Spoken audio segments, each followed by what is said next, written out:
شكرا للمغرب، شكرا للمنتخب المغربي، شكرا للاعبي المنتخب المغربي، شكرا لمدرب المنتخب المغربي، شكرا للجهاز الفني والإداري في المنتخب المغربي، شكرا لجماهير المنتخب المغربي، وشكرا لكل الجماهير اللي شجعت واللي آزرت من داخل المغرب ومن خارجها.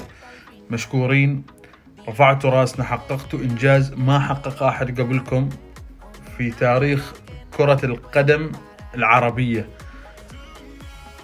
ما في كلام شقول، يعني قدمتوا مباراة جدا رائعة، ولكن الكرة أهداف في النهاية. نقصتكم اللمسة الأخيرة، وشكل الديوك الفرنسية أبطلت سحر موجومبا.